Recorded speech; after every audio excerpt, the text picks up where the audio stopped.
చాలా పదవులు పొందున్నారు, చాలా సార్లు పదవులు చేసి ఉన్నారు. మీరు మీ రిటైర్మెంట్ స్టేజ్కి దగ్గరలో ఉన్నారు. ప్రజలు ఆల్రెడీ మీకు రిటైర్మెంట్ ఇచ్చారు.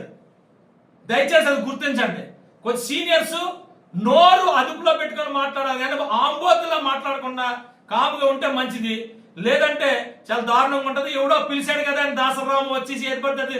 పొద్దున్నే డిబేట్లో మాట్లాడితే రా నువ్వు నేను మాట్లాడుకుందాం డిబేట్లో. చాలా దారుణం. మేము ఇదే అడుగుతున్నాం. మీకు చేత కాలేదు, 19-24 మధ్యలో మీకు చేత కాలేదు. ఈ రోజు కూడా తప్పుదారి పట్టించి తప్పుడు మాటలు మాట్లాడి మీరు ప్రెస్ ముందుకు వస్తున్నారు తప్పితే మేము ఆన్సర్ చేయాల్సిన పని లేదు. కానీ మీ తప్పుడు వాదనలు, తప్పుడు వ్యవహారాలు ఈ కట్టడి చెయ్యాలని మేము వస్తున్నాం. అంతేగాని మీ కప్పు నోట్లలో నోరు పెట్టాలని మేము రావట్లే.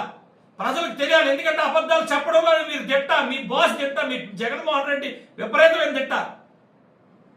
అబద్ధాలు, మామూలు అబద్ధాలు చెప్పడం చాలా కాన్ఫిడెంట్ గా చెప్తారు. ప్రపంచంలో ఎవడన్నా అబద్ధాలు కాన్ఫిడెంట్ గా చెప్పాడంటే జగన్మోహన్ రెడ్డి. ఎదుర్కొంటాం, ఎట్టి పరిస్థితుల్లో ఎదుర్కొంటాం. ఏది పడితే అది మాట్లాడితే మాత్రం ఊరుకునే ప్రసక్తి లేదు. 19-24 మధ్యలో ఏం చేశారన్నీ కూడా ఇచ్చేస్తాం.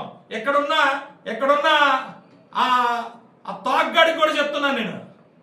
ఎక్కడ ఈ నియోజకవర్గానికి చోడవరం నుంచి వచ్చిన తాగ్గాడికి కూడా చెప్తున్నా, బాబురే నువ్వు వెళ్ళి మీ పాత కన్నబాబురాజు గురించి కన్నబాబురాజు తెలుసుకోండి. నేను ఏటి మాట్లాడుతున్నావా? ఏటి మాట్లాడు 32 ఎకరాల 33 ఎకరాల గవర్నమెంట్ భూమి గుడ్డి ఏంటంటే మాట్లాడేస్తున్నావు. నీకేం తెలియదు సబ్జెక్ట్. నీ పక్కన ఉన్నోడికి ఎవరికి ఏం తెలియదు. అక్కడ ఉన్న వాళ్ళు అచ్యుతాపురంలో ఉన్న మాట్లాడు, కనీసం విలువన్న ఉంటుంది. మీ పార్టీకి విలువ లేదు, మీకు విలువ లేదు. జై హింద్.